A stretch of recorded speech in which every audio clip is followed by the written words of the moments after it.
Bueno, estamos de regreso.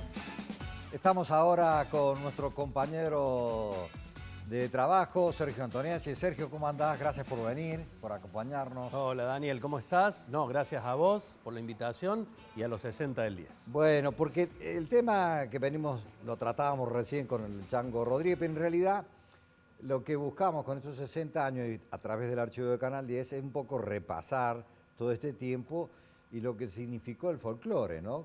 Que fue un poco muy de la mano también con el crecimiento de la televisión. Lo decía al comienzo, que al comienzo de la década del 60 el furor, la canción popular era el tango, con grandes orquestas típicas, grandes voces como Julio Sosa, era un poco lo más fuerte, pero el folclore estaba ahí como en segundo plano.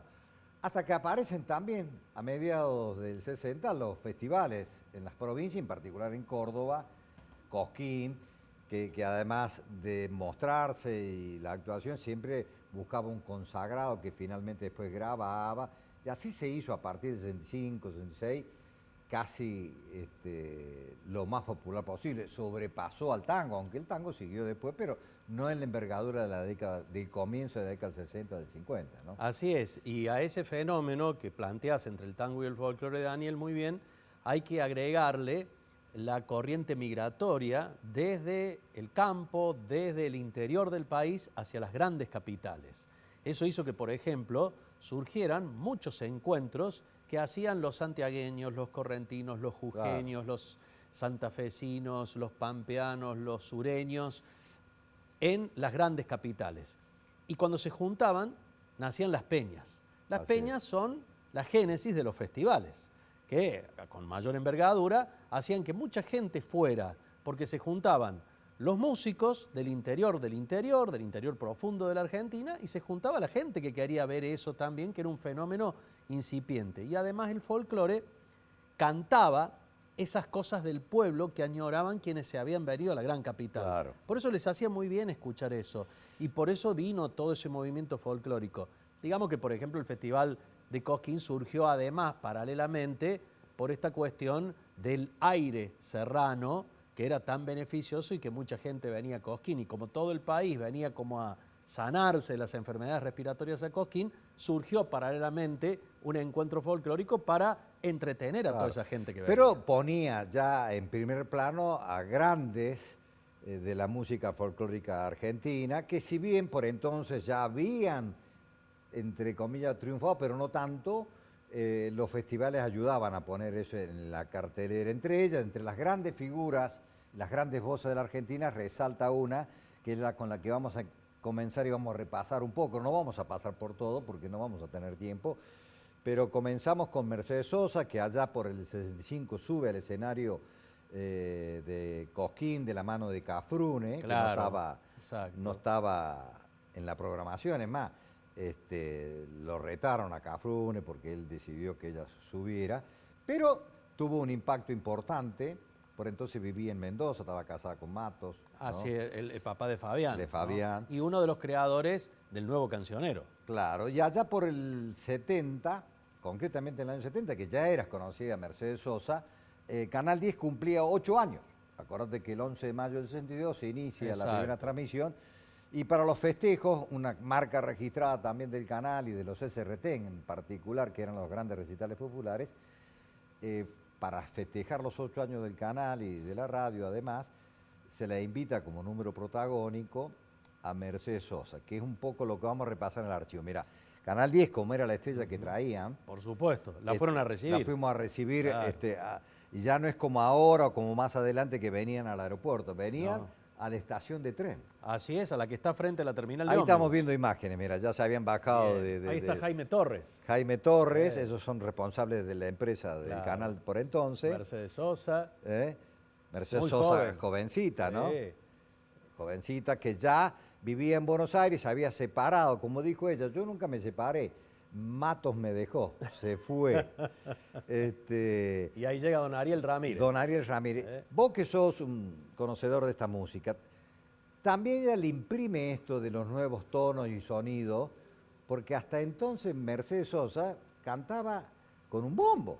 Claro. Tenía claro, una guitarra que lo acompañaba, pero exacto. ella era con su bombo, era nada más que ellos dos. Bombo o caja. Con eso debutó Mercedes Claro. Sosa, de la mano, como bien le decías, de Cafrune, en Cosquín. Pero después, bueno, con el correr del tiempo, la capacidad vocal de Mercedes Sosa le brindó muchas más posibilidades, armonías y nuevos arreglos. Y se encontró nada más y nada menos que con don Ariel Ramírez y Jaime Torres, que Claro. junto con Domingo Cura venían de celebrar el éxito de la misa criolla por Europa con los fronterizos. Claro. En esta sociedad que hacía don Ariel Ramírez, que la hizo durante toda su vida, este Sí, sí. santafesino pianista y compositor, con grandes artistas, no solamente se asoció a los fronterizos, sino también, y en esta oportunidad en Córdoba, a Mercedes Sosa. Bueno, vamos a escuchar el primer tema que tenemos de Mercedes Sosa, de esa presentación aquí de los SRT.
Bueno, ahí está, otro tema que también le hizo famoso, ese tema de Alfonsina, ¿no? El piano incluido en el folclore a Claro. partir de los hermanos Ábalos hizo que con don Ariel Ramírez se quedara para siempre, ¿no? Claro. Un gran pianista, pero además los arreglos. Fíjate que ella está todo el tiempo mirándolo al maestro Sí, Ariel sí. Ramírez en este acompañamiento, Que en hacía este casi de diálogo. director ahí, ¿no? Claro, ¿no? Mercedes, que nunca escribió ni compuso absolutamente nada, pero era y fue indudablemente la gran intérprete, no solamente, Daniel, de la canción folclórica argentina, sino que fue la gran penetradora en todo Sí, tipo sí. de públicos, porque ella rompía las fronteras de los géneros. Entonces cantó con Charly García, Ah, sí, cantó claro, con le metió Fito el Páez. rock, todo fue- Exactamente, anduvo por el rock, anduvo por el folclore, sí. anduvo por la música latinoamericana. Mercedes Sosa fue indudablemente la que nos demostró que la música es una sola.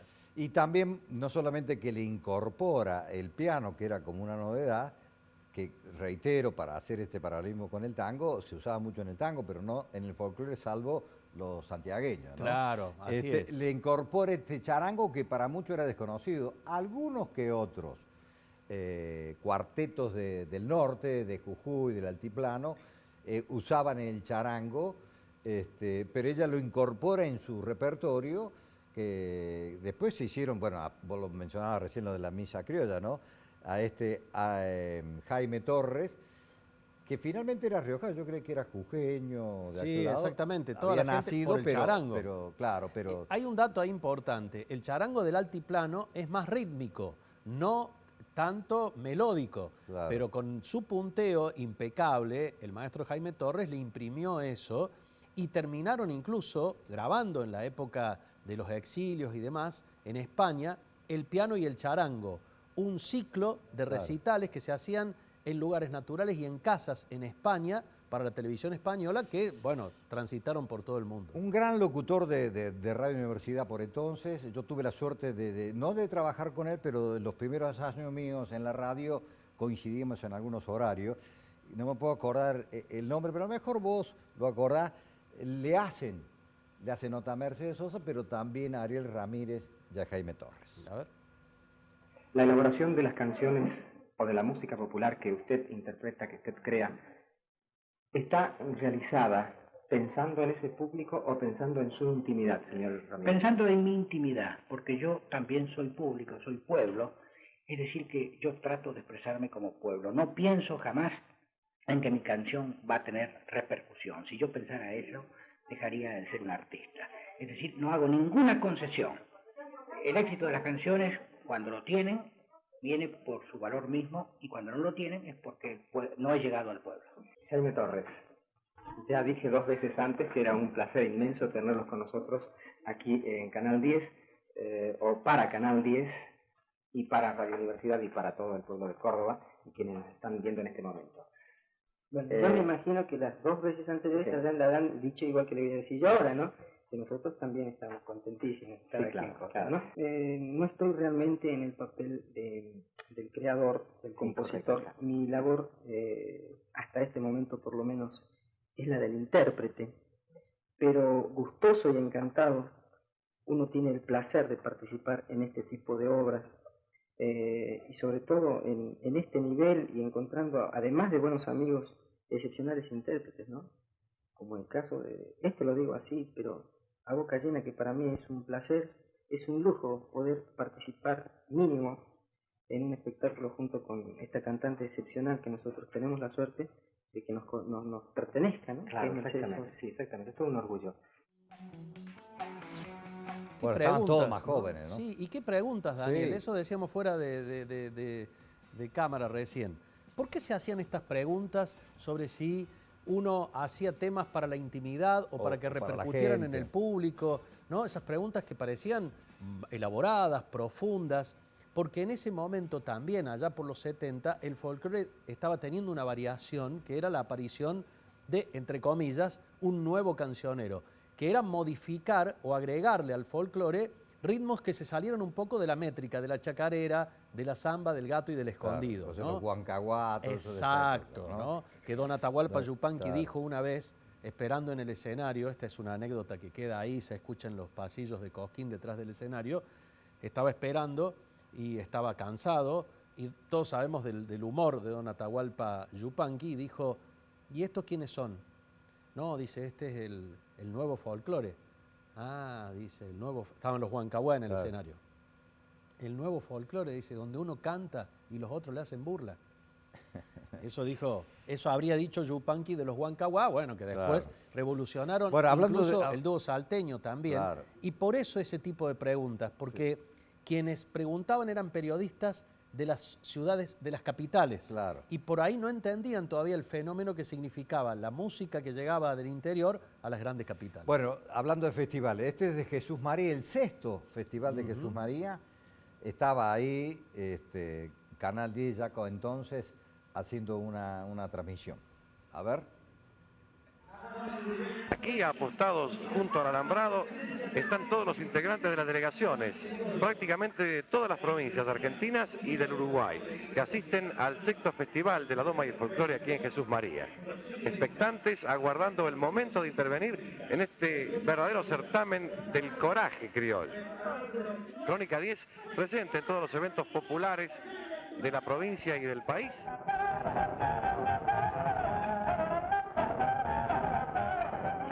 Esto es el Festival de Doma y Folclore de Jesús María, la 6ª edición, que en una noche bastante fría se está llevando a cabo aquí en esta localidad cordobesa. Bueno, era el 6º festival, pero vos viste, los periodistas en el medio tenían que esquivar los caballos, al principio era todo bastante improvisado, digo, la forma de llegar cerca de lo que estaba ocurriendo, pero con algunos peligros que te llevaran puestos los caballos, ¿no? Sí, lo que pasa es que se usaba una parte del anfiteatro, no siempre fue en el anfiteatro. Y ahí, este era el 6º, imagínate. Claro, y ahí participaban solamente Argentina y Uruguay en el campeonato de jineteada. Claro. Después se incorporó con los años Brasil, algunos jinetes de Paraguay, y además ya empezaron las categorías a tener campeones. Bueno, nos vamos a ir al corte. Ahí veíamos recién, el periodista era Alvarado, periodista de la casa, un gran periodista de la casa. Con los fronterizos que se nota la voz del negro Gerardo López. Indudablemente, don Gerardo López, que nació en Salta, pero vivió gran parte de su vida aquí en nuestra Córdoba. Incluso sus hijos viven en Córdoba. Liliana, Darío, sus nietos, casi toda su familia está viviendo en Córdoba. Nos vamos a la pausa con los fronterizos.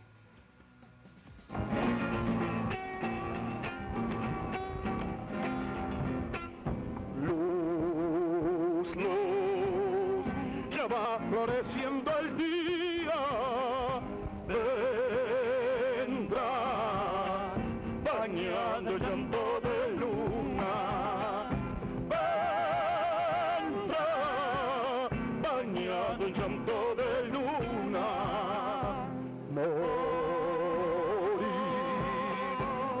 no se muere nunca.